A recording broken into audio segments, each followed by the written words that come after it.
ದೂರು ಕೊಡೋದಕ್ಕೆ ಚಿಂತನೆ ನಡೆಸಿದ್ದಾರೆ. ಇದು ರಿಪಬ್ಲಿಕ್ ಕನ್ನಡದ ಪೊಲಿಟಿಕಲ್ ಎಕ್ಸ್ಕ್ಲೂಸಿವ್. ಕಲ್ತುಳಿತ ಪ್ರಕರಣದಲ್ಲಿ ರಾಜ್ಯಪಾಲರಿಗೆ ದೂರು ಕೊಡೋದಕ್ಕೆ ಹೊರಟಿದ್ದಾರೆ. ಸರಿ ಇದೆ, ಅದು ಮಾಡ್ಬೇಕಂತವ್ರನ್ನ. ವಿರೋಧ ಪಕ್ಷ ಈಗಲಾದ್ರೂ ಕನಿಷ್ಠ ಆಕ್ಟಿವ್ ಆಯ್ತಲ್ಲ. ಅವತ್ತ ಘಟನೆ ನಡೀತಾ ಇರೋವಾಗ್ಲೇನೆ ಆಕ್ಟಿವ್ ಆಗ್ಬೇಕಾಗಿತ್ತು. ಬೆಳಗ್ಗೆಯಿಂದ ಜನಸಾಮಾನ್ಯರಿಗೆ ಅನ್ನಿಸ್ತಾ ಇತ್ತು, ಅಯ್ಯೋ ಇಷ್ಟೊಂದು ಕ್ರೌಡು, ಇದೇನ್ ಸರಿಯಾಗಿ ಮ್ಯಾನೇಜ್ ಮಾಡಿಲ್ಲ ಅನ್ನುವಂತ ಜನಸಾಮಾನ್ಯರಿಗೆ ಅನ್ನಿಸ್ತಾ ಇತ್ತು. ವಿರೋಧ ಪಕ್ಷ ಇಮಿಡಿಯೇಟ್ ಆಗಿ ಆಕ್ಟಿವ್ ಆಗಬೇಕಾಗಿತ್ತು, ಅಲರ್ಟ್ ಮಾಡಬೇಕಾಗಿತ್ತು, ಪ್ರಶ್ನೆ ಕೇಳಬೇಕಾಗಿತ್ತು.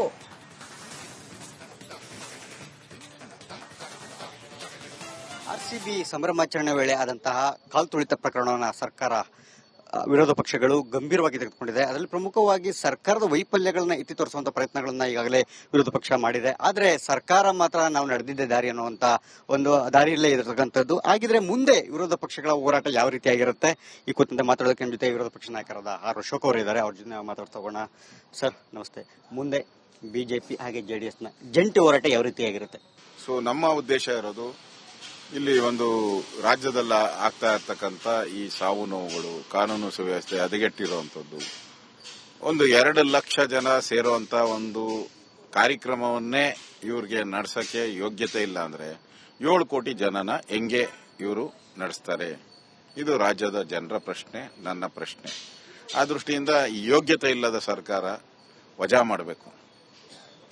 ಈ ಸರ್ಕಾರಕ್ಕೆ ನೈತಿಕ ಅಧಿಕಾರನೇ ಇಲ್ಲ ಕೂತ್ಕೊಳ್ಳೋಕೆ. ಯಾಕಂದ್ರೆ ಕಾನೂನು ಸುವ್ಯವಸ್ಥೆ ಇರ್ಬೋದು, ಅಭಿವೃದ್ಧಿ ಇರ್ಬೋದು, ಯಾವುದನ್ನು ಸರಿಯಾಗಿ ಮಾಡ್ತಾ ಇಲ್ಲ. ಇಲ್ಲಿ ಸಿಎಂ ಕುರ್ಚಿ ಯಾವುದು ಕಿತ್ತಾಟದ ಸಿಎಂ ಕುರ್ಚಿಯ ಕಿತ್ತಾಟದಲ್ಲಿ ಇವತ್ತು ಇಷ್ಟೆಲ್ಲ ಘಟನೆಗಳು IPL ಅಲ್ಲಿ ಮ್ಯಾಚ್ ಆದ್ಮೇಲೆ ಇಷ್ಟೆಲ್ಲ ಘಟನೆಗಳಾಗಿದೆ. ಅದರಿಂದ ಈ ಸರ್ಕಾರ ವಜಾ ಆಗೋವರೆಗೂ ನಾವು JDS ಅವರು ಒಟ್ಟಿಗೆ ಹೋರಾಟವನ್ನು ಮಾಡ್ತೀರಿ.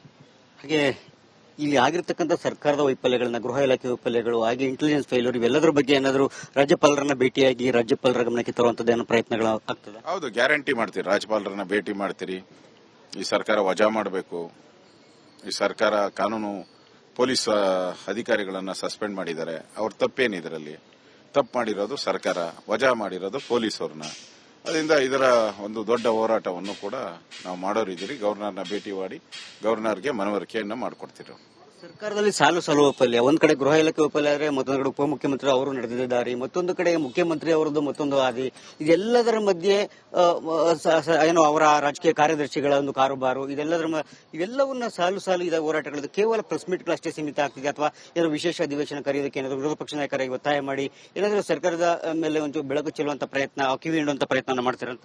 ವಿಶೇಷ ಅಧಿವೇಶನ ಕರಿಬೇಕು ಅಂತೇಳಿ ನಾನು ಸರ್ಕಾರಕ್ಕೆ ಆಗ್ರಹ ಮಾಡ್ತೀನಿ. ಮತ್ತೆ ಪತ್ರನೂ ಕೂಡ ಬರಿತೀನಿ. ಯಾಕಂದ್ರೆ ಈ ಘಟನೆಗೆ ನ್ಯಾಯ ಸಿಗಬೇಕು. ಆ ದೃಷ್ಟಿಯಿಂದ ಇದು ಚರ್ಚೆ ಆಗಬೇಕು. ಇಲ್ಲಿ ತಪ್ಪು ನಮ್ದಲ್ಲ ಅಂತ ಕೇಳ್ತಾರೆ. ಯಾರು ಕೇಳಿದ್ರು ಸರ್ಕಾರದಲ್ಲಿ ನಾವು ತಪ್ಪು ಮಾಡಿಲ್ಲ ಅಂತಾರೆ. ತಪ್ಪು ಮಾಡಿದವರು ಯಾರು? ಅದರಿಂದ ಈ ತಪ್ಪು ಯಾರ್ದು ಅನ್ನೋದು ವಿಧಾನಸಭೆ ಅಧಿವೇಶನ ಕರೆದು ಅಲ್ಲಿ ಚರ್ಚೆ ಆಗಬೇಕು. ಆ ದೃಷ್ಟಿಯಿಂದ ನಾನು ಸ್ಪೀಕರ್ ಅವರಿಗೆ ಪತ್ರವನ್ನ ನಾನು ಬರಿತೀನಿ. Thank you sir. ಎಸ್, ಇದಿಷ್ಟು ಕೂಡ ವಿರೋಧ ಪಕ್ಷ ನಾಯಕರಾದ ಆರ್ ಅಶೋಕ್ ಅವರ ವಿರುದ್ಧ ದೂರು ಕೊಡೋದಕ್ಕೆ ಚಿಂತನೆ ನಡೆಸಿದ್ದಾರೆ. ಇದು ರಿಪಬ್ಲಿಕ್ ಕನ್ನಡದ ಪೊಲಿಟಿಕಲ್ ಎಕ್ಸ್ಕ್ಲೂಸಿವ್. ಕಲ್ತುಳಿತ ಪ್ರಕರಣದಲ್ಲಿ ರಾಜ್ಯಪಾಲರಿಗೆ ದೂರು ಕೊಡೋದಕ್ಕೆ ಹೊರಟಿದ್ದಾರೆ. ಸರಿ ಇದೆ, ಅದು ಮಾಡ್ಬೇಕಂತವ್ರನ್ನ. ವಿರೋಧ ಪಕ್ಷ ಈಗಲಾದ್ರೂ ಕನಿಷ್ಠ ಆಕ್ಟಿವ್ ಆಯ್ತಲ್ಲ. ಅವತ್ತ ಘಟನೆ ನಡೀತಾ ಇರೋವಾಗ್ಲೇನೆ ಆಕ್ಟಿವ್ ಆಗಬೇಕಾಗಿತ್ತು. ಬೆಳಗ್ಗೆಯಿಂದ ಜನಸಾಮಾನ್ಯರಿಗೆ ಅನ್ನಿಸ್ತಾ ಇತ್ತು, ಅಯ್ಯೋ ಇಷ್ಟೊಂದು ಕ್ರೌಡು, ಇದೇನ್ ಸರಿಯಾಗಿ ಮ್ಯಾನೇಜ್ ಮಾಡಿಲ್ಲ ಅನ್ನುವಂತ ಜನಸಾಮಾನ್ಯರಿಗೆ ಅನ್ನಿಸ್ತಾ ಇತ್ತು. ವಿರೋಧ ಪಕ್ಷ ಇಮಿಡಿಯೇಟ್ ಆಗಿ ಆಕ್ಟಿವ್ ಆಗಬೇಕಾಗಿತ್ತು, ಅಲರ್ಟ್ ಮಾಡಬೇಕಾಗಿತ್ತು, ಪ್ರಶ್ನೆ ಕೇಳಬೇಕಾಗಿತ್ತು.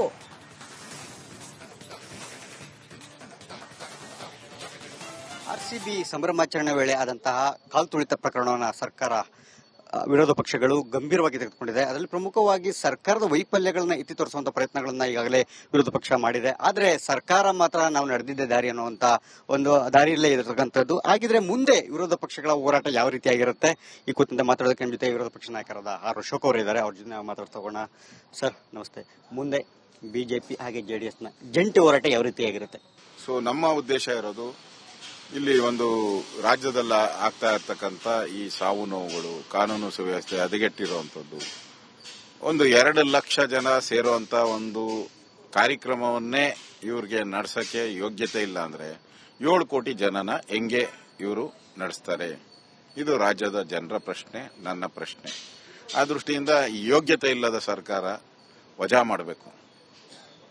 ಈ ಸರ್ಕಾರಕ್ಕೆ ನೈತಿಕ ಅಧಿಕಾರನೇ ಇಲ್ಲ ಕೂತ್ಕೊಳ್ಳೋಕೆ. ಯಾಕಂದ್ರೆ ಕಾನೂನು ಸುವ್ಯವಸ್ಥೆ ಇರ್ಬೋದು, ಅಭಿವೃದ್ಧಿ ಇರ್ಬೋದು, ಯಾವುದನ್ನು ಸರಿಯಾಗಿ ಮಾಡ್ತಾ ಇಲ್ಲ. ಇಲ್ಲಿ ಸಿಎಂ ಕುರ್ಚಿ ಯಾವುದು ಕಿತ್ತಾಟದ ಸಿಎಂ ಕುರ್ಚಿಯ ಕಿತ್ತಾಟದಲ್ಲಿ ಇವತ್ತು ಇಷ್ಟೆಲ್ಲ ಘಟನೆಗಳು IPL ಅಲ್ಲಿ ಮ್ಯಾಚ್ ಆದ್ಮೇಲೆ ಇಷ್ಟೆಲ್ಲ ಘಟನೆಗಳಾಗಿದೆ. ಅದರಿಂದ ಈ ಸರ್ಕಾರ ವಜಾ ಆಗೋವರೆಗೂ ನಾವು JDS ಅವರು ಒಟ್ಟಿಗೆ ಹೋರಾಟವನ್ನು ಮಾಡ್ತೀರಿ. ಹಾಗೆ ಇಲ್ಲಿ ಆಗಿರ್ತಕ್ಕಂಥ ಸರ್ಕಾರದ ವೈಫಲ್ಯಗಳನ್ನ, ಗೃಹ ಇಲಾಖೆ ವೈಫಲ್ಯಗಳು, ಹಾಗೆ ಇಂಟೆಲಿಜೆನ್ಸ್ ಫೇಲ್ಯೂರ್, ಇವೆಲ್ಲದರ ಬಗ್ಗೆ ಏನಾದರೂ ರಾಜ್ಯಪಾಲರನ್ನ ಭೇಟಿಯಾಗಿ ರಾಜ್ಯಪಾಲರ ಗಮನಕ್ಕೆ ತರುವಂತದ್ದು ಏನೋ ಪ್ರಯತ್ನಗಳು ಆಗ್ತದೆ? ಹೌದು, ಗ್ಯಾರಂಟಿ ಮಾಡ್ತೀರಿ. ರಾಜ್ಯಪಾಲರನ್ನ ಭೇಟಿ ಮಾಡ್ತೀರಿ. ಈ ಸರ್ಕಾರ ವಜಾ ಮಾಡಬೇಕು. ಈ ಸರ್ಕಾರ ಕಾನೂನು ಪೊಲೀಸ್ ಅಧಿಕಾರಿಗಳನ್ನ ಸಸ್ಪೆಂಡ್ ಮಾಡಿದ್ದಾರೆ. ಅವ್ರ ತಪ್ಪೇನು ಇದರಲ್ಲಿ? ತಪ್ಪು ಮಾಡಿರೋದು ಸರ್ಕಾರ, ವಜಾ ಮಾಡಿರೋದು ಪೊಲೀಸ್ ಅವ್ರನ್ನ.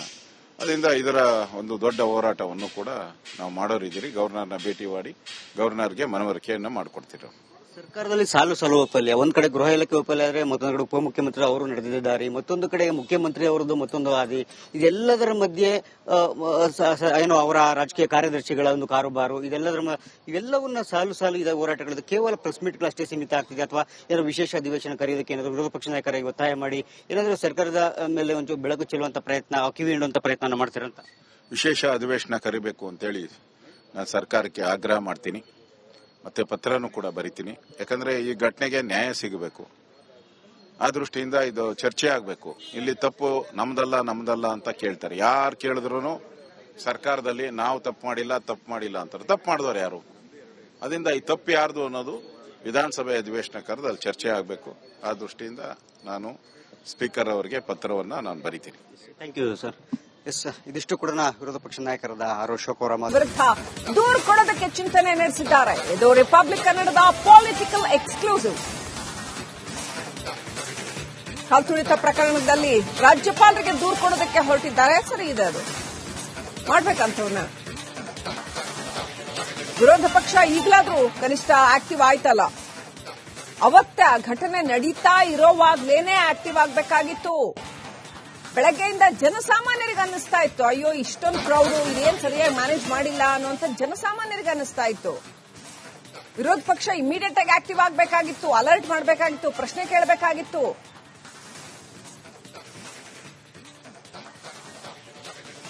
RCB ಸಂಭ್ರಮಾಚರಣೆ ವೇಳೆ ಆದಂತಹ ಕಾಲ್ತುಳಿತ ಪ್ರಕರಣವನ್ನು ಸರ್ಕಾರ, ವಿರೋಧ ಪಕ್ಷಗಳು ಗಂಭೀರವಾಗಿ ತೆಗೆದುಕೊಂಡಿದೆ. ಅದರಲ್ಲಿ ಪ್ರಮುಖವಾಗಿ ಸರ್ಕಾರದ ವೈಫಲ್ಯಗಳನ್ನ ಎತ್ತಿ ತೋರಿಸುವಂತ ಪ್ರಯತ್ನಗಳನ್ನ ಈಗಾಗಲೇ ವಿರೋಧ ಪಕ್ಷ ಮಾಡಿದೆ. ಆದ್ರೆ ಸರ್ಕಾರ ಮಾತ್ರ ನಾವು ನಡೆದಿದ್ದ ದಾರಿ ಅನ್ನುವಂತ ಒಂದು ದಾರಿಯಲ್ಲೇ ಇರತಕ್ಕಂಥದ್ದು. ಹಾಗಿದ್ರೆ ಮುಂದೆ ವಿರೋಧ ಪಕ್ಷಗಳ ಹೋರಾಟ ಯಾವ ರೀತಿಯಾಗಿರುತ್ತೆ?